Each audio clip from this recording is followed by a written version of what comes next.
Big debate ಕಾರ್ಯಕ್ರಮದ ಪ್ರಾಯೋಜಕರು Indus steel.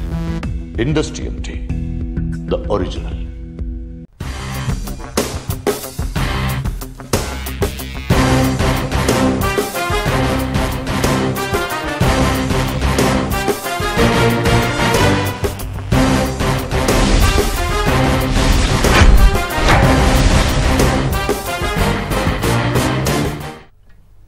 ನಮಸ್ಕಾರ. ಬಿಗ್ ಡಿಬೇಟ್ಗೆ ಸ್ವಾಗತ. ನಾನು ಜಯಪ್ರಕಾಶ್ ಶೆಟ್ಟಿ. ಪ್ರತಿದಿನ ಒಂದು ವಿಷಯವನ್ನು ತಗೊಂಡು ಅದರ ಆಳ ಅಗಲವನ್ನು ಅತಿಥಿಗಳ ಜೊತೆ ವಿಶ್ಲೇಷಿಸುವ ವಿಶೇಷ ಕಾರ್ಯಕ್ರಮವೇ ಬಿಗ್ ಡಿಬೇಟ್. ಕಾಂಗ್ರೆಸ್ ಪಕ್ಷವನ್ನ ಟೀಕಿಸಿ ವಿರೋಧಿಸಿ ತಮ್ಮ ಪ್ರಭಾವವನ್ನು ಜನರ ಮುಂದಿಟ್ಟು ಪ್ರಧಾನಿ ಹುದ್ದೆಗೇರಿರೋ ನರೇಂದ್ರ ಮೋದಿ ಇಂದಿರಾ ಗಾಂಧಿಯವರ ಪರ್ವವನ್ನು ಪುನಃ ನೆನಪಿಗೆ ತರುವಂತೆ ಅಧಿಕಾರ ನಡೆಸ್ತಾ ಇದ್ದಾರೆ.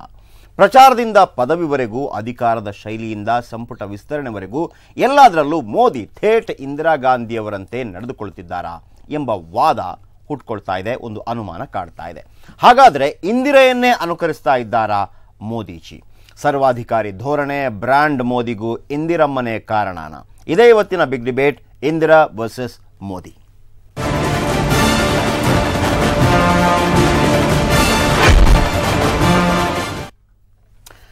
ಯಾಕೆ ಈ ಇಬ್ಬರು ನಾಯಕರನ್ನ ನಾವು ಹೋಲಿಸ್ತಾ ಇದ್ದೀವಿ ಅನ್ನುವಂಥದ್ದಕ್ಕೆ ಕೆಲವು ಪುರಾವೆಗಳನ್ನು ಕೊಡಬೇಕಾಗಿದೆ.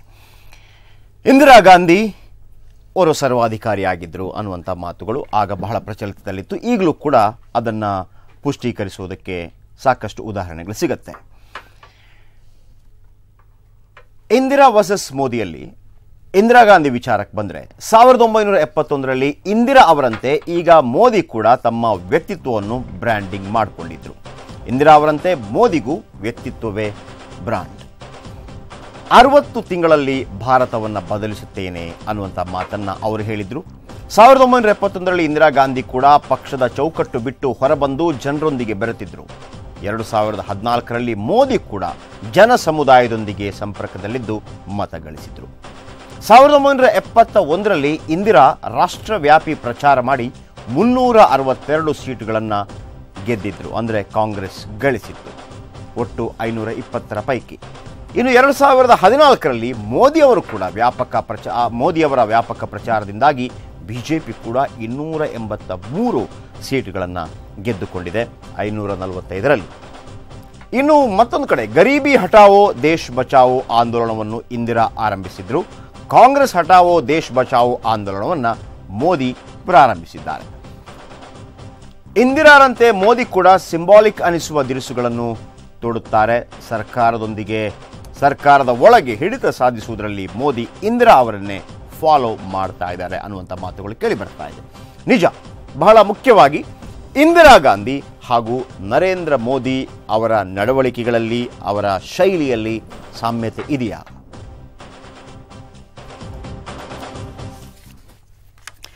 ಬರೀ ಒಂದು ಇಂಟ್ರೆಸ್ಟಿಂಗ್ ಸಬ್ಜೆಕ್ಟ್ ಇದು. ಇದರ ಬಗ್ಗೆ ಚರ್ಚೆ ಮಾಡೋದಕ್ಕೆ ನಮ್ಮ ಜೊತೆ ಹಲವು ಗಣ್ಯರಿದ್ದಾರೆ. ಹಿರಿಯ ಪತ್ರಕರ್ತರಾಗಿರುವಂಥ ರವೀಂದ್ರ ರೇಷ್ಮೆ ಅವರು ಮೊದಲಿಗೆ ಕಾರ್ಯಕ್ರಮಕ್ಕೆ ಸ್ವಾಗತಿಸ್ತೇನೆ ಸರ್. ಇನ್ನು ಮಾಜಿ ಸಚಿವರು ಹಾಗೂ ಬಿಜೆಪಿ ಮುಖಂಡರು ಪಿ ಜೆ ಪುಟ್ಟಸ್ವಾಮಿ ಅವರು ಇದ್ದಾರೆ. ತಮ್ಮ ಕಾರ್ಯಕ್ರಮಕ್ಕೆ ಸ್ವಾಗತ. ಇನ್ನು ಕಾಂಗ್ರೆಸ್ನ ನಾಯಕರು, ಇನ್ನು ವಿಶೇಷವಾಗಿ ಸಂಭವನೀಯ ಸಚಿವರಾಗಲಿ ಅಂತ ನಾವು ಬಯಸ್ತಾ ಇದ್ದೀವಿ. ರೇವಣ್ಣ ಅವರು ಕೂಡ ನಮ್ಮ ಜೊತೆ ಇದ್ದಾರೆ. ಕಾರ್ಯಕ್ರಮಕ್ಕೆ ಸ್ವಾಗತ ಸರ್. ಎಸ್, ಮೊದಲಿಗೆ ನಾನು ರವೀಂದ್ರ ರೇಷ್ಮೆ ಅವರನ್ನ ಶುರು ಮಾಡ್ತೀನಿ ಸರ್. ಈ ಒಂದು ಮಾತುಗಳು ಭಾಳ ಕೇಳಿ ಬರ್ತಾ ಇರುವಂಥದ್ದು. ನೀವು ಭಾಳ ಹತ್ತಿರದಿಂದ ಇಂದಿರಾ ಗಾಂಧಿಯವರ ಸರ್ಕಾರದ ಕಾರ್ಯಕ್ರಮಗಳು, ಇಂದಿರಾ ಗಾಂಧಿಯವರು ಹೇಗಿದ್ದರು ಅನ್ನುವಂಥದ್ದು, ಯಾಕಂದರೆ ಆಗ ಟಿ ವಿ ಮೀಡಿಯಾಗಳಲ್ಲಿ ಇಷ್ಟೊಂದು ಪ್ರಭಾವಶಾಲಿಯಾಗಿ ತೋರಿಸೋದಕ್ಕೆ ಸಾಧ್ಯ ಆಗ್ತಾ ಇರಲಿಲ್ಲ. ಆದರೂ ಕೂಡ ಪ್ರತಿಯೊಂದನ್ನು ಕೂಡ ನೀವು ಭಾಳ ಹತ್ತಿರದಿಂದ ನೋಡ್ತಾ ಇದ್ದೀರಿ. ಆಗ ಇಂದಿರಾ ಗಾಂಧಿಯವರನ್ನು ನೋಡಿದ ಹಾಗೆ ಈಗ ನರೇಂದ್ರ ಮೋದಿ ಅವರನ್ನು ನೋಡಿದಾಗ ನಿಮಗೆ ಆರಂಭಿಕವಾಗಿ ಅನಿಸೋದೇನು? ವ್ಯಕ್ತಿಗತವಾದ ವರ್ಚಸ್ಸಿನಿಂದಲೇ ತನ್ನನ್ನು, ತನ್ನ ಪಕ್ಷವನ್ನು ಗೆಲ್ಲಿಸ್ಕೊಂಡು ಬರೋ ಸಾಮರ್ಥ್ಯ ಇಬ್ಬರಲ್ಲೂ ಇದೆ ಅನ್ನೋದು ಬಿಟ್ಟರೆ ಉಳಿದಂತೆ ಆ ಹೋಲಿಕೆ ಅಷ್ಟು ಸಮರ್ಪಕ ಅಲ್ಲ. ಓಕೆ. ಶ್ರೀಮತಿ ಇಂದಿರಾ ಗಾಂಧಿ ಮತ್ತು ನರೇಂದ್ರ ಮೋದಿ ಅವರ ನಡುವೆ ಒಂದು ತಲೆಮಾರಿನ ಅಂತರವಿದೆ. 1919ರಲ್ಲಿ ಜನಿಸಿದ ಇಂದಿರಾ ಗಾಂಧಿಯವರೆಗೂ 1950ರಲ್ಲಿ ಜನಿಸಿದ ನರೇಂದ್ರ ಮೋದಿ ಅವರಿಗೂ ಆ ಹೋಲಿಕೆ ಅಷ್ಟು ಸರಳವಲ್ಲ. ಸ್ವಾತಂತ್ರ್ಯ ಪೂರ್ವ ಭಾರತದ ಅತ್ಯಂತ ಪ್ರಭಾವಶಾಲಿ ರಾಜಕೀಯ ಕುಟುಂಬದ ಕುಡಿಯಾಗಿ ಇಂದಿರಾ ಗಾಂಧಿ ಅವರು ಅರಳಿದರು. ತುಂಬ ಶ್ರೀಮಂತ ಮನೆತನ ಇದ್ದರೂ ಕೂಡ ಅವರ ತಂದೆ ಮತ್ತು ಅವರ ತಾತ ಅವರೆಲ್ಲ ತಮ್ಮ ಎಲ್ಲ ಸರ್ವಸ್ವವನ್ನು ಸ್ವಾತಂತ್ರ್ಯ ಸಂಗ್ರಾಮದಲ್ಲಿ ತೊಡಗಿಸಿಕೊಂಡು ತಮ್ಮ ಜೀವನದ ಅತ್ಯುತ್ತಮ ಗಳಿಗೆಗಳನ್ನು ಸ್ವಾತಂತ್ರ್ಯ ಹೋರಾಟಕ್ಕೆ ಮೀಸಲಿಟ್ಟು ತದನಂತರ ಅಧಿಕಾರಕ್ಕೆ ಬಂದರು. ಹಾಗಾಗಿ ಇಂದಿರಾ ಗಾಂಧಿ ಅವ್ರಿಗೆ ಒಂದು ರಾಜಕೀಯ ಲೆಗಸಿ ಇತ್ತು, ಒಂದು ಪೊಲಿಟಿಕಲ್ ಲೆಗಸಿ ಇತ್ತು. ಅದು ಹೋರಾಟದ ಲೆಗಸಿ ಇತ್ತು ಮತ್ತು ಅಧಿಕಾರದ ಲೆಗಸಿನೂ ಇತ್ತು, ಎರಡೂ ಇತ್ತು. ನಾವ್ಯಾರು ಅನೇಕರು ಉಲ್ಲೇಖಿಸ್ತಾ ಇಲ್ಲ. ಅವರು ಮದುವೆ ಆಗಿದ್ದು 1942 ಏನು. ಮದುವೆ ಆದ ಮಧುಚಂದ್ರಕ್ಕೆ ಹೋಗಿ ಬರ್ತಿರೋಂಗೆ ಅವರಿಬ್ರು ಗಂಡ ಹೆಂಡತಿ ಇಬ್ಬರನ್ನೂ ಬಂಧನದಲ್ಲಿಟ್ಟರು. ಯಾಕಂದ್ರೆ ಕ್ವಿಟ್ ಇಂಡಿಯಾ ಚಳವಳಿ ಅಷ್ಟೊತ್ತಿಗೆ ಘೋಷಣೆ ಆಗೋಗ್ಬಿಟ್ಟಿತ್ತು. ಸುಮಾರು 11 ತಿಂಗಳ ಕಾಲ ಅವರಿಬ್ರು ಜೈಲಲ್ಲಿದ್ರು. ಸೊ ಆ ಥರದ ಅನುಭವಗಳು ಮೂಸೆಯಲ್ಲಿ ಅವರು ಇಂದಿರಾ ಗಾಂಧಿ ಅವರು ಬೆಳೆದು ಬಂದಿತ್ತು. ಆದರೆ ನರೇಂದ್ರ ಮೋದಿ ಆ ಥರದ ಯಾವುದೇ ಪೊಲಿಟಿಕಲ್ ಲೆಗಸಿ ಇಲ್ಲದೆ ಇರಲಿಲ್ಲ. ಯಾವುದೇ ಮೇಲ್ಜಾತಿ ಮೇಲ್ವರ್ಗ ಅಥವಾ ರಾಜವಂಶದ ಹಿನ್ನೆಲೆ ಇಲ್ಲದಿರೋ ವ್ಯಕ್ತಿ ಒಂದು ಮಧ್ಯಮ ಗಾತ್ರದ ರಾಜ್ಯದ ಮುಖ್ಯಮಂತ್ರಿಯಾಗಿ ತಂದೆ ರಾಜ್ಯದ ಆಡಳಿತ ಮಾದರಿ ಮತ್ತು ಅಭಿವೃದ್ಧಿ ಮಾದರಿನ ಇಟ್ಕೊಂಡ್ಬಿಟ್ಟು ಓಟ್ ಕೇಳುವಂಥ ಎದೆಗಾರಿಕೆ ತೋರಿಸಿದ್ರಲ್ಲ, ಅದು ಒಬ್ಬ ಗ್ರಾಸ್ ರೂಟ್ಸ್ ಲೆವೆಲ್ ರಾಜಕಾರಣದ ದಿಗ್ವಿಜಯ. ಅದು ಆ ರೀತಿಯಲ್ಲಿ ನಮ್ಮ ಜೊತೆ ಕೂತಿರೋ ಈ ಇಬ್ಬರು ಇವರೆಲ್ಲ ಬೇರು ಮಟ್ಟದ ರಾಜಕಾರಣಿಗಳೇ. ಇವರು ಕೂಡ ಯಾವುದೇ ವಂಶಾವಳಿ ಅಥವಾ ಮೇಲ್ಜಾತಿ ದೊಡ್ಡ ವರ್ಗದ ಹಿನ್ನೆಲೆ ಇರಲಿಲ್ಲ. ಆದರೆ ಎಚ್.ಎಂ. ರೇವಣ್ಣ ಥರದವ್ರನ್ನು ಕೂಡ ಗೆಲ್ಲಿಸ್ಕೊಂಡು ಬರೋ ಚೈತನ್ಯ ಇಂದಿರಾ ಗಾಂಧಿಯವರು ಕಾಂಗ್ರೆಸ್ ಪಕ್ಷಕ್ಕೆ ಅವತ್ತು ತಂದು ಕೊಟ್ಟಿದ್ರು. ಸಹಜ ಪ್ರತಿಭೆ, ಸಾಮರ್ಥ್ಯ ಮತ್ತು ನಾಯಕತ್ವದ ಗುಣಗಳಿರೋ ಅನೇಕ ಜನ ಪ್ರತಿಭಾವಂತರನ್ನು 1971 ತಲೆಮಾರು ಮತ್ತು 78 ತಲೆಮಾರು ಆ ದಿನಗಳಲ್ಲಿ ಗೆದ್ದು ಬಂದ್ರಲ್ಲ, ಅವರೆಲ್ಲ ಗೆದ್ದು ಬರಲಿಕ್ಕೆ ಇಂದಿರಾ ಗಾಂಧಿಯವರ ವ್ಯಕ್ತಿಗತವಾದ ವರ್ಚಸ್ಸು ಮತ್ತು ಅವರ ಚೈತನ್ಯಶಾಲಿ ನಾಯಕತ್ವ ಬಹಳ ಅದೇ ರೀತಿಯಾಗಿದ್ದು ಕೂಡ ಕಾಂಗ್ರೆಸ್ ಅನೇಕ ವರ್ಷಗಳ ನಂತರ ಅದೇ ರೀತಿಯ ಚೈತನ್ಯವನ್ನು ನಾವೀಗ ನರೇಂದ್ರ ಮೋದಿ ಅವರಲ್ಲಿ ಕಾಣ್ತಾ ಇದ್ದೀವಿ. ನಿನ್ನೆ ಅವ್ರ ಮಂತ್ರಿಮಂಡಲದಲ್ಲಿ ಕೂಡ ಒಬ್ಬ ಒಲಿಂಪಿಕ್ ಶೂಟರ್, ಮೆಡಲ್ ವಿನ್ನರ್ ಶೂಟರ್ನ ಕೂಡ ಅವ್ರು ಗೆಲ್ಲಿಸ್ಕೊಂಡು ಬಂದು ಅವ್ರನ್ನ ಮಂತ್ರಿ ಮಾಡ್ತಾ ಇದ್ದಾರೆ. ಒಬ್ಬ ಹಿನ್ನೆಲೆ ಗಾಯಕನನ್ನು, ವಿಶಿಷ್ಟ ಪ್ರತಿಭೆ ಹಿನ್ನೆಲೆ ಗಾಯಕನನ್ನು, ಅನೇಕ ಆ ಥರದ ಬೇರೆ ಬೇರೆ ಹಿನ್ನೆಲೆಯವರೆಲ್ಲ ಗೆಲ್ಲಿಸ್ಕೊಂಡು ಬರೋ ಸಾಮರ್ಥ್ಯ. ಇತ್ತೀಚಿನ ದಿನಗಳಲ್ಲಿ ಈ ಪ್ರವೃತ್ತಿ ಮಂದವಾಗಿ ಹೋಗ್ಬಿಟ್ಟಿತ್ತು. ಪಕ್ಷಗಳಲ್ಲಿ ಟಿಕೆಟ್ ಕೊಡುವಾಗಲೇ ನಿಮಗೆ ಗೆಲ್ಲೋ ಸಾಮರ್ಥ್ಯ ಇದೆಯಾ ಅಂತ ಅಭ್ಯರ್ಥಿ ಆಕಾಂಕ್ಷಿಗಳಿಗೆ ಕೇಳೋ ಪ್ರವೃತ್ತಿ ಇತ್ತಲ್ಲ, ಅದು ಎಲ್ಲೋ ಒಂದ್ ಕಡೆ ಅದಕ್ಕೆ ಇತಿಶ್ರೀ ಹಾಡಬೇಕಾಗಿತ್ತು. ಅಂದ್ರೆ ಮೆರಿಟ್ ಯಾರಿಗೂ ಬೇಕಾಗಿಲ್ಲ ಆ ಸಂದರ್ಭದಲ್ಲಿ. ಕೇವಲ ಧನಬಲ, ಜಾತಿಬಲ, ತೋಳ್ಬಲದ ರಾಜಕಾರಣ ವಿಜೃಂಭಿಸ್ತಾ ಇದ್ದಾಗ ಈ ಥರ ಒಬ್ಬ ವರ್ಚಸ್ವಿ ನಾಯಕನ ಅಗತ್ಯ ಇತ್ತು. 30 ವರ್ಷಗಳ ನಂತರ ಇಂದಿರಾ ಗಾಂಧಿಯವರ ಕಾಲದ ವರ್ಚಸ್ಸಿತ್ತಲ್ಲ, ಅದರಿಂದಾಗಿ ನಾವೆಲ್ಲ ಈ ಎಚ್. ವಿಶ್ವನಾಥ್, ರಮೇಶ್ ಕುಮಾರ್, ವೀರಣ್ಣ ಮತ್ತಿಕಟ್ಟಿ, ಮೋಟಮ್ಮ, ಈ ಎಚ್.ಎಂ. ರೇವಣ್ಣ, ಅದಿಯಾಗಿ ಇಡೀ ಆ ತಲೆಮಾರು ಅವ್ರನ್ನೆಲ್ಲ ಗೆಲ್ಲಿಸ್ಕೊಂಡು ಬರೋ ಸಾಮರ್ಥ್ಯ ಪಕ್ಷಕ್ಕೆ ಇರ್ತಾ ಇತ್ತು. ಅವ್ರೇನು ದುಡ್ಡು ಖರ್ಚು ಮಾಡ್ತಿದ್ರ ಅಥವಾ ಅವ್ರಿಗೆ ಜಾತಿ ಬಲ ಆಯ್ತಾ? ಗರೀಬಿ ಹಠಾವ್ ಅನ್ನೋ ನಮಗೆಲ್ಲ ರೋಮಾಂಚನ ಉಂಟು. ನಾವೆಲ್ಲ ಇನ್ನು ವಿದ್ಯಾರ್ಥಿ ಹೆಸರಿದ್ದು, ನಮಗಿನ್ನು ವೋಟಿಂಗ್ ಪವರ್ ಬಂದಿರಲಿಲ್ಲ. ಬಟ್ ಆ ದಿನಗಳಲ್ಲಿ ಎಲ್ಲೋ ಒಂದು ಕಡೆ ಈ ದೇಶದ ಕೋಟ್ಯಾಧಿಪತಿಗಳು ಮತ್ತು ಶ್ರೀಮಂತರ ಮೇಲ್ವರ್ಗದವ್ರಿಗೆಲ್ಲ ಪ್ರಬಲವಾದ ರಾಜಕೀಯ ಸವಾಲು ಹಾಕಬಲ್ಲ ನಾಯಕಿಯಲ್ಲಿ ಇದ್ದಾಳೆ ಅನ್ನೋ ಒಂದು ಭರವಸೆ ಮೂಡಿಸಿದ್ಲು. ಸೊ ಅದೇ ರೀತಿಯ ಒಂದು ವರ್ಚಸ್ಸನ್ನು ಇವರು ಬಿಂಬಿಸಿದ್ದಾರೆ. ಇದು ಈಗ ತಾನೇ ಇನ್ನೂ 5 ತಿಂಗಳಾಗಿರೋದ್ರಿಂದ ಆಮೇಲೆ ಸರ್ವಾಧಿಕಾರಿಗಳು ನೇರವಾಗಿ ಸರ್ವಾಧಿಕಾರಿ ಅಂತ ಆರೋಪಿಸ್ಲಿಕ್ಕಾಗಲ್ಲ. ನಾವು ಇಷ್ಟು ದಿವಸ ಏನು ಅನ್ಕೊಳ್ತಿದ್ವಿ, 1989ರಿಂದ 2014ವರೆಗೂ ನಿರಂತರವಾಗಿ ಪಾರ್ಲಿಮೆಂಟ್ ರಾಜಕಾರಣವನ್ನು ನಾವು ನೋಡ್ಬಿಟ್ಟಿದ್ದೀವಿ. ಆ ಡೋಲಾಯಮಾನವಾಗಿರೋ ಸಂಸತ್ನಲ್ಲಿ ಅವಕಾಶವಾದಿ ರಾಜಕಾರಣ ವಿಜೃಂಭಿಸ್ತಾ ಇತ್ತು. ಆ ಮಿತ್ರ ಪಕ್ಷಗಳು ಅಂತ ಹೇಳ್ಕೊಳ್ತಿದ್ದ ರಾಜಕೀಯ ಪಕ್ಷಗಳೆಲ್ಲ ನಿರಂತರವಾಗಿ ಆ ದೊಡ್ಡ ಪಕ್ಷ ಯಾವ್ದಿರ್ತಿತ್ತು ಅವ್ರನ್ನ ಬ್ಲ್ಯಾಕ್ ಮೇಲ್ ಮಾಡ್ತಾ ಬರ್ತಾ ಇದ್ರು, ಅವ್ರು ನಾನಾ ಥರದ ಒತ್ತಡಗಳಿಗೆ ಸಿಗಿಸ್ತಾ ಇದ್ರು. ಸೊ ಆ ಡೋಲಾಯಮಾನ ಸ್ಥಿತಿ ಮತ್ತೆ ಒಂದು ಸ್ಥಿರ ಸರ್ಕಾರ ಬಂದಿದೆ, ಸುಭದ್ರ ಬಹುಮತದ ಸರ್ಕಾರ ಬಂದಿದೆ. ಎಸ್ ಪುಟ್ಟಸ್ವಾಮಿ ಅವರೇ, ನೀವು ಹೇಳೋ ಪ್ರಕಾರ ಅಂದರೆ ಈ ರೀತಿ ಒಂದು ಆರೋಪಗಳು ಕೇಳಿ ಬರ್ತಾ ಇರುವಂಥದ್ದು. ಅದೇ ರೀತಿ ಇವರು ಕೂಡ ಯಾವುದೇ ಮಂತ್ರಿಗಳೆಲ್ಲ ಕೈಕಟ್ಟು ನಿಲ್ತಾರೆ ಅವ್ರ ಮುಂದೆ, ಇಂದಿರಾ ಗಾಂಧಿ ಅವ್ರ ಮುಂದೆ ಕೂಡ ಯಾರು ತುಟಿಕ್ ಪಿಟಿಕ್ ಅಂತ ಇರಲಿಲ್ಲ, ಹಿರಿಯ ನಾಯಕರು ಇದ್ದರು. ಅಂಥದ್ದೇ ಅವಸ್ಥೆ ಈಗಲೂ ಕೂಡ BJPಯ ನಾಯಕರಿಗಿದೆ. ಅಲ್ಲಿ ಈಗಲೂ ಗೊತ್ತಾಗೋಲ್ಲ ಯಾರು ಮಂತ್ರಿ ಆಗ್ತಾರೆ, ಫೈನಲ್ ಅವರೇ ಡಿಸಿಷನ್. ಅವರ ಮನೆ ಹಿಂಬಾಗಿಲಿಂದ ಕೆಲವು ಮಂತ್ರಿಗಳು ಹೋಗ್ತಾರೆ. ಅಷ್ಟೊಂದು ಭಯ ಅಂದರೆ ಆ ರೀತಿ ಇಟ್ಕೊಂಡಿದ್ದಾರೆ ಅನ್ನುವಂಥದ್ದು ನಿಜಾನ? ನಿಮಗೆ ಏನು ಅನಿಸುತ್ತೆ ಇವರಿಬ್ಬರನ್ನು ಹೋಲಿಸಿದ? ಹಿರಿಯ ಪತ್ರಕರ್ತರು ರೇಷ್ಮೆ ಅವರು ಏನು ಹೇಳಿದ್ದಾರೆ ಅದಕ್ಕೆ ಸಂಪೂರ್ಣ ನನ್ನ ಸಹಮತ ಇರ್ತಕ್ಕಂಥದ್ದು ಮೊದಲನೇದಾಗಿ. ಎರಡನೇದಾಗಿ ಇವ್ರನ್ನ ಡಿಕ್ಟೇಟರ್ಶಿಪ್ ಅಂತ ಅನ್ನೋದಕ್ಕಿಂತ ಬದಲಾಗಿ ನಾಯಕತ್ವವನ್ನು, ಈ ರಾಷ್ಟ್ರಕ್ಕೆ ಸ್ಟೇಬಲ್ ನಾಯಕತ್ವವನ್ನು ಕೊಡ್ತೇವೆ ಅಂತಕ್ಕಂಥ ಆತ್ಮಸ್ಥೈರ್ಯ ಇದೆಯಲ್ಲ, ಅದು ಇಂಪಾರ್ಟೆಂಟು. ಇಂದಿರಾ ಗಾಂಧಿ ಅವರು ಸಹ ಈ ದೇಶಕ್ಕೆ ನಾನು ಒಳ್ಳೆಯ ನಾಯಕತ್ವವನ್ನು ಕೊಡ್ತೇನೆ, ಬಡವರ ಪರವಾಗಿ ನಾನು ಆಡಳಿತವನ್ನು ನಡೆಸ್ಕೊಡ್ತೇನೆ ಅಂತಕ್ಕಂಥ ಆತ್ಮಸ್ಥೈರ್ಯವನ್ನು ಕಾರ್ಯಕರ್ತರಲ್ಲಿ, ದೇಶದ ಜನರಲ್ಲಿ ತುಂಬ್ತಾ ಇದ್ರು. ಆ ನಂಬಿಕೆ ಬರ್ತಾ ಇತ್ತು ಅವರ ಆಡಳಿತದ ಶೈಲಿಯಲ್ಲಿ. ಮೋದಿನೂ ಸಹ ಇವತ್ತು ಅದೇ ರೀತಿ ನಡೀತಾ ಇದ್ದಾರೆ. ಇದರಿಂದ ಅವರ ಡಿಕ್ಟೇಟರ್ಶಿಪ್ ಅನ್ನೋದಕ್ಕೆ ಬದಲಾಗಿ ಈ ಪ್ರಜಾತಂತ್ರದ ವ್ಯವಸ್ಥೆಯಲ್ಲಿ ನನ್ನ 40 ವರ್ಷದ ಜೀವನವನ್ನು ನೋಡಿದಾಗ ಪ್ರಜಾತಂತ್ರದ ವ್ಯವಸ್ಥೆಯಲ್ಲಿ ಸ್ವಲ್ಪ ಗಟ್ಟಿತನವನ್ನು ತೋರಿಸಬೇಕು ನಾಯಕರಾದಂಥವ್ರು. ಆ ಗಟ್ಟಿತನ ಪ್ರದರ್ಶನ ಮಾಡದೆ ಹೋದ್ರೆ ನೀವು ಅನ್ಕೊಂಡಿದ್ದೀರಾ ಈಗಿನ ಕಾಲಕ್ಕೆ ಬಹಳ ಅನಿವಾರ್ಯ. ನಿಮ್ಮ ಮನಸ್ಸಲ್ಲಿ ಏನಿದೆ, ನಾನು ಈ ರೀತಿ ಆಡಳಿತವನ್ನು ನಡೆಸಬೇಕು, ನಾನು ಈ ದೇಶವನ್ನು ಈ ರೀತಿ ಮುಂದಕ್ಕೆ ತೆಗೆದುಕೊಂಡು ಹೋಗಬೇಕು ಅಂತಕ್ಕಂಥ ನಿಮ್ಮ ಮನಸ್ಥಿತಿ ಏನಿದೆ, ಆ ಮನಸ್ಥಿತಿಯನ್ನು ಇಂಪ್ಲಿಮೆಂಟ್ ಮಾಡಬೇಕಾದ್ರೆ ಸಾಧ್ಯ ಆಗೋದಿಲ್ಲ. ಯಾವಾಗ ಲೀಡರ್ಶಿಪ್ನಲ್ಲಿ ಗಟ್ಟಿತನವನ್ನು ತೋರಿದಾಗ ಅದನ್ನು ಡಿಕ್ಟೇಟರ್ಶಿಪ್ ಅಂತ ಆಗಲಿ ಅಥವಾ ಸರ್ವಾಧಿಕಾರಿ ಅಂತಕ್ಕಂಥದ್ದನ್ನು ಹೇಳೋದಕ್ಕಾಗೋದಿಲ್ಲ. ಆದರೆ ಆ ಮನಸ್ಥೈರ್ಯ ಇದೆಯಲ್ಲ, ಧೈರ್ಯ ಇದೆಯಲ್ಲ, ಆ ಧೈರ್ಯವನ್ನು ಮೆಚ್ಚಬೇಕು. ಮತ್ತು ಇವತ್ತು ಅವರು ಆಡಳಿತವನ್ನು ನಡೆಸ್ತಕ್ಕಂಥ ಶೈಲಿಯಿಂದಲೇ ಇವತ್ತು ಜನಾಕರ್ಷಣೆ ಆಗಿರ್ತಕ್ಕಂಥದ್ದು. ಇಂದಿರಾ ಗಾಂಧಿ ಅವರು ಮೊದಲು ನಮ್ಮ ರೇಷ್ಮೆ ಅವರು ಹೇಳಿದಾಗೆ ರೇವಣ್ಣವರು ಪಾಪ ಇದರಲ್ಲಿ ಮಾಗಡಿನಲ್ಲಿ ಗೆಲ್ಲಬೇಕಾದ್ರೆ ಅಷ್ಟು ಸುಲಭವಾದ ವಿಚಾರ ಅಲ್ಲ. ಹೀಗೆ ಅವರು ಯಾರು ದೇವರಾಜರಸ್ನವರು ಹೇಳೋರು, ಚಪ್ಪಲಿ ಇಲ್ಲದೆ ಇದ್ದವರಿಗೆ ಹರಕಲ್ ಬಟ್ಟೆ ಇರೋರಿಗೆಲ್ಲ ಟಿಕೆಟ್ ಕೊಟ್ಟೆ ಇಂದಿರಾ ಗಾಂಧಿ ಹೆಸರಿನಲ್ಲಿ, ಎಲ್ಲರೂ ಆರಿಸಿ ಬಂದುಬಿಟ್ರು ಅಂತ. ಗಾಳಿ ಬೀಸಿದ್ರೆ ಎಷ್ಟು ಬರ್ತದೋ ಹಾಗೆ ತೂರ್ಕೊಂಡು ಗೆದ್ದು ಬರ್ತಾ ಇದ್ರು. ಎಂತೆಂಥ ಎಂ ವಿ ಕೃಷ್ಣಪ್ಪನಂತವ್ರು ಘಟಾನುಘಟಿಗಳು ಬಿದ್ದೋಗ್ಬಿಟ್ರು ಇಂದಿರಾ ಗಾಂಧಿ ಎದುರಿಗೆ. ಎಂ ವಿ ಕೃಷ್ಣಪ್ಪನವರು, ನಮ್ಮ ಇದರಲ್ಲಿ ಟಿ ಎ ಪೈ ಅಂತವರು, ಕನಕನಹಳ್ಳಿ ಕರಿಯಪ್ಪನಂತವರು ಎಲ್ಲರೂ ಬಿದ್ದೋದ್ರು. ಅಂದರೆ ಆ ನಂಬಿಕೆ, ನಾಯಕತ್ವದ ಬಗ್ಗೆ ನಂಬಿಕೆ. ನಾನು ಡಿಕ್ಟೇಟರ್ಶಿಪ್ ಅಂತ ನಾನು ಹೇಳೋದಿಲ್ಲ. ಇಂದಿರಾ ಗಾಂಧಿ ಅವ್ರನ್ನ ಮೋದಿ ಅವ್ರನ್ನ ನಾನು ಭೇಟಿ ಮಾಡಿಲ್ಲ. ಇಂದಿರಾ ಗಾಂಧಿ ಅವ್ರನ್ನ ಗುಂಡೂರಾಯರ ಒಂದು ಜೊತೆಲಿದ್ದರಿಂದ ಹಲವಾರು ಸಾರಿ ನಾನು ಕೆಲವು ವಿಚಾರಗಳನ್ನ ಭೇಟಿ ಮಾಡಿದ್ದೀನಿ. ಅವರು ಯಾವತ್ತೂ ಸಹ ಕೇಳ್ತಿದ್ರು, ಡೆಮಾಕ್ರೆಟಿಕ್ ಆಗಿ ನೀವೇನಾದ್ರು ಹೋದ್ರೆ ಕೂರಿಸಿ ಕೇಳ್ತಿದ್ರು. ಅದಕ್ಕೆ ಉತ್ತರ ಹೇಳ್ತಿದ್ರು. ಒಂದು ಸಾರಿ, ಎರಡನೇ ಸಾರಿ ಹೇಳಿದಾಗ್ಲೂ ಕೇಳ್ತಿದ್ರು, ಮೂರನೇ ಸಾರಿ ಎದ್ರೆ ಮ್ಯಾಲಿಕ್ ಎದ್ಬಿಡೋರು, ಅವರೇನೆ ಎದ್ಬಿಟ್ಟು ಎಸ್ ಅಂತ ಹೇಳ್ಬಿಟ್ಟು ಕಳಿಸ್ಬಿಡೋರು. ಅಂದ್ರೆ ಆ ಶಾರ್ಪ್ನೆಸ್ ಇತ್ತಲ್ಲ, ಉತ್ತರ ಗೊತ್ತಾಗ್ಬಿಡೋದು, ವೆರಿ ಶಾರ್ಪ್ನೆಸ್. ಅವ್ರಿಗೆ ರಿಪ್ಲೈ ಹೇಳಿದ ಮೇಲೆ ಇದು ನನ್ನ ಡಿಸಿಷನ್ನು, ಇದಕ್ಕೆ ಒಪ್ತೀರಾ, ಒಪ್ಲಿಲ್ವಾ ನಿಮ್ ದಾರಿ ನೀವು ನೋಡ್ಕೊಳ್ಳಿ ಅಂತಕ್ಕಂಥ ದಾರಿಯನ್ನ ತೋರಿಸ್ತಾ ಇದ್ರು. ಇವತ್ತು ಮೋದಿನೂ ಸಹ ಅದೇ ಒಂದು ಶೈಲಿನಲ್ಲಿ ಮಾಡ್ತಾ ಇದ್ದಾರೆ. ಇಲ್ಲ ಅಂತ ಹೇಳಿದ್ರೆ ಅವರು ಎಲ್ಲರನ್ನೂ ಕೇಳ್ತಾ ಕೂತಿದ್ರೆ, ಎಲ್ಲವನ್ನೂ ಮಾಡ್ತಾ ಕೂತಿದ್ರೆ ಇವತ್ತು ಮೋದಿಗೂ ಸಹ ಕಡಿವಾಣ ಹಾಕ್ಬಿಡ್ತಾ ಇದ್ರು. ಅದಕ್ಕೋಸ್ಕರ ಲೀಡರ್ ಆದಂತವನಿಗೆ ತನ್ನದೇ ಆದಂತ ಶಕ್ತಿಯನ್ನ ಪ್ರದರ್ಶನ ಮಾಡ್ತಕ್ಕಂಥ ಶಕ್ತಿ ಬೇಕು. ಶಕ್ತಿಯನ್ನ ಇವರು ಉಪಯೋಗ ಮಾಡ್ತಾ ಇದ್ದಾರೆ. ಸಿಕ್ಕದ ಅವಕಾಶವನ್ನು ಸರಿಯಾದ ಸಮರ್ಪಕ ಉಪಯೋಗ ಮಾಡ್ತಾ ಇದ್ದಾರೆ. ರೇವಣ್ಣ ಅವರೇ, ಒಂದು ಕಾಲಘಟ್ಟ ಇತ್ತು ಭಾರತದಲ್ಲಿ ಇಂದಿರಾ ಗಾಂಧಿ ಅವರ. ಅದು ಹೇಗೆ ಅಂತಂದ್ರೆ, ಅವರು ಬೇಕಿದ್ರೆ ಮಲಗಿ ನಿದ್ದೆ ಹೋಗ್ತಾ ಇದ್ರಂತೆ ಅಂದ್ರೆ ಪ್ರಚಾರದ ವೇಳೆ, ಬಟ್ ಕೈಯನ್ನು ಮಾತ್ರ ಈ ರೀತಿ ಒಂದು ಕಾರಲ್ಲಿ ಕಾಣುವ ರೀತಿಯಲ್ಲಿ, ಅಂದ್ರೆ ಅವ್ರು ನಿದ್ದೆ ಹೋಗ್ತಿದ್ರು, ಬಟ್ ಆ ಕೈ ಸಾಕು ಜನರಿಗೆ ಇಂದಿರಾ ಗಾಂಧಿ ಅಂತ ಹೇಳ್ಕೊಳ್ಳೋದಿಕ್ಕೆ ಅಥವಾ ಆ ವೋಟ್ ಬರೋದಕ್ಕೆ. ಒಂದು ನಮ್ಗೆ ಗೊತ್ತಿರೋ ಪ್ರಕಾರ 362 ಸೀಟುಗಳು, ಅದು 1971ನಲ್ಲಿ ಬರುವಂಥದ್ದು ಏಕಾಂಗಿ ಹೋರಾಟ, ಬೇರೆ ಯಾರೂ ಇಲ್ಲ ಅಲ್ಲಿ. ಸೊ ನೀವು ಈಗ ನೋಡಿದ ಹಾಗೆ ಇಂದಿರಾ ಗಾಂಧಿ ಮತ್ತು ನರೇಂದ್ರ ಮೋದಿ ಅವರನ್ನು ಹೋಲಿಕೆ ಮಾಡೋದು ಸರಿನಾ ತಪ್ಪು? ಈಗ ನಾನು ಮಾನ್ಯ ರವೀಂದ್ರ ರೇಷ್ಮೆ ಅವರ ಮಾತಿಗಾಗಲಿ, ಮಾನ್ಯ ಪುಟ್ಟಸ್ವಾಮಿ ಅವರ ಮಾತಿಗಾಗಲಿ ಬೇರೆ ಏನು ಹೇಳೋದಲ್ಲ. ಅದು ಯಾವುದು ಸೌಮ್ಯದಲ್ಲಾಗ್ಬೋದು. ಇಲ್ಲಿವರೆಗೂ ನಡೆದಂಥ ವಿಷಯಗಳ ಬಗ್ಗೆ ಹೇಳೋದಾದ್ರೆ ಅದರಲ್ಲೇನು ವ್ಯತ್ಯಾಸ ಕಾಣ್ತಲ್ಲ, ಅದು ಬೇರೆ.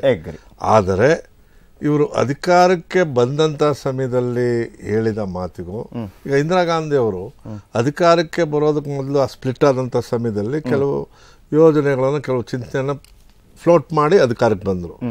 ಬಂದ ತಕ್ಷಣ ಅವರು ಅದನ್ನು ಜಾರಿಗೆ ತಂದರು. ಉದಾಹರಣೆಗೆ 20 ಪಾಯಿಂಟ್ ಪ್ರೋಗ್ರಾಮ್, 20 ಅಂಶಗಳ, ಅದು ಎಷ್ಟು ಅವತ್ತಿನ ಜನಕ್ಕೆ ಇವತ್ತಿನ ಫುಡ್ ಗ್ರೈನ್ಸ್ ಡಿಸ್ಟ್ರಿಬ್ಯೂಷನ್ ಇರ್ಬೋದು, ವಸತಿ ಸೌಕರ್ಯ ಇರ್ಬೋದು, 20 ಪಾಯಿಂಟ್. ನಾನು ಒಬ್ಬ ಸದಸ್ಯ, ಅವತ್ತು ನಾನು ವಿದ್ಯಾರ್ಥಿ ನಾಯಕನಾಗಿದ್ದರೂ ಕೂಡ ನಾನು 20 ಪಾಯಿಂಟ್ ಪ್ರೋಗ್ರಾಮ್ ಸದಸ್ಯ. ಅವತ್ತಿಗೆ ನಾನು ಆವಾಗ 78 ನಾನು ಕೂಡ ಸದಸ್ಯನಾಗಿದ್ದೆ ಮಾಗಡಿಯಿಂದ.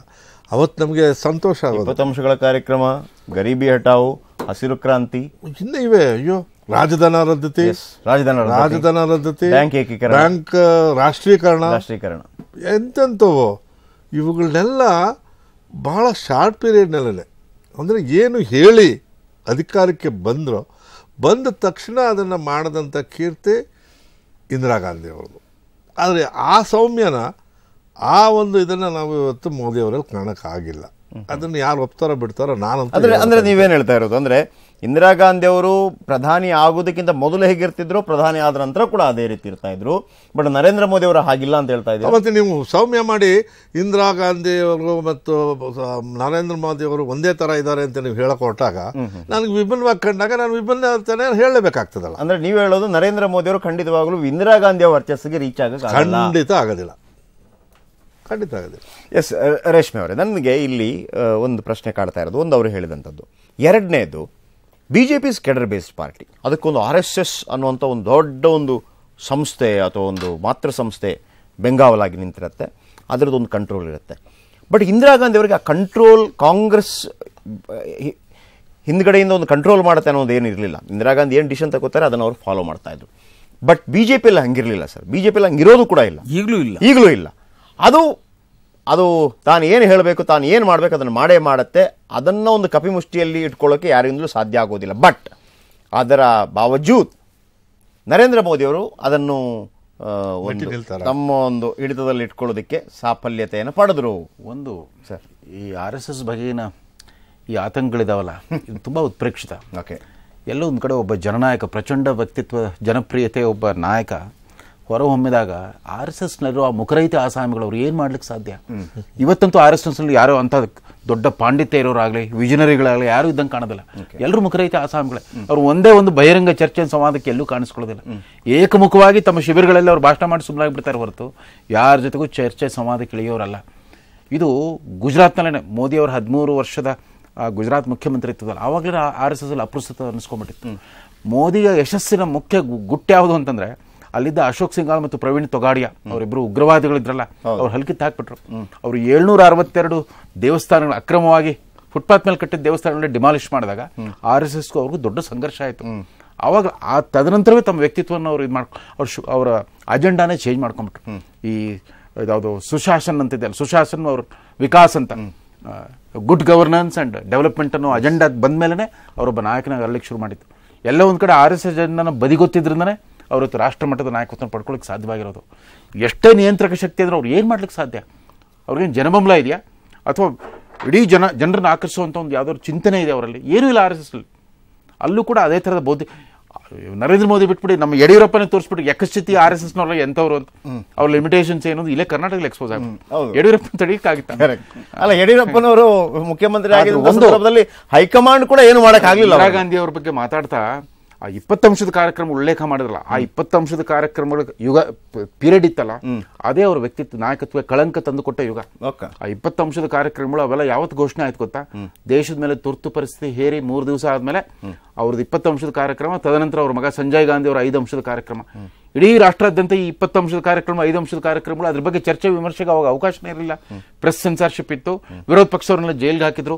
ಅದೊಂದು ಏಕಪಕ್ಷ. ಆವಾಗ ಆ ಸರ್ವಾಧಿಕಾರತ್ವದ ಕಳಂಕ ಅಂಟ್ಕೊಂಡಿದ್ದ ಆ ಅವಧಿಯಲ್ಲಿ 1975 ಜೂನ್ನಿಂದ 1977 ಮಾರ್ಚ್ವರೆಗೂ ಏನಿತ್ತು ಆ ಅವಧಿಯಲ್ಲಿ, ಅದು ಕರಾಳ ಅಧ್ಯಾಯ ಇಂದಿರಾ ಗಾಂಧಿ ಅವರ ಬದುಕಿನಲ್ಲಿ. ಆದ್ರೂ ಹೊರತುಪಡಿಸಿ ಆ ಗರೀಬಿ ಹಟಾವ್ ಅಂತ ಏನು ಶುರು ಮಾಡಿದ್ರಲ್ಲ, ಅದು ಅವರ ಪಕ್ಷದ ಸ್ಥಾಪಿತ ನಾಯಕತ್ವದ ವಿರುದ್ಧ ಬಂಡಾಯ ಎದ್ದಿದ್ರು.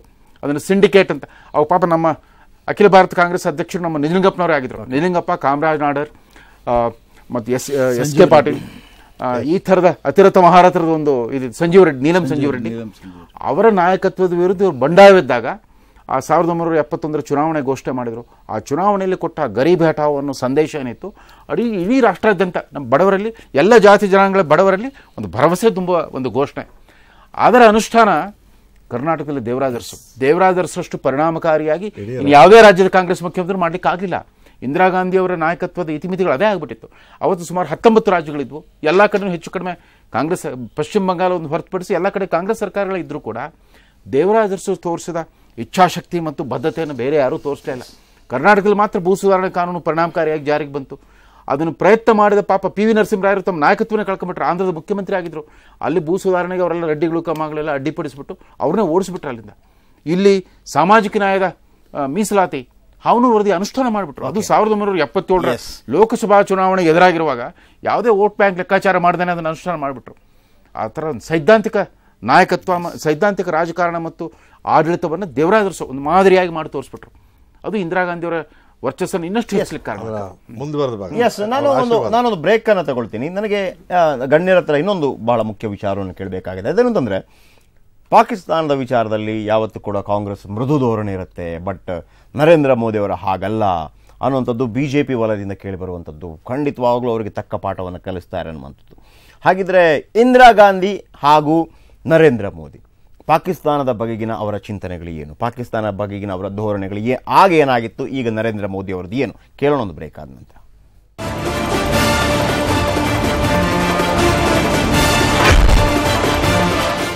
ಇಂಡಸ್ಟ್ರೀಲ್ ಅರ್ಪಿಸುವ ಬಿಗ್ ಡಿಬೇಟ್ ವಿರಾಮದ ನಂತರ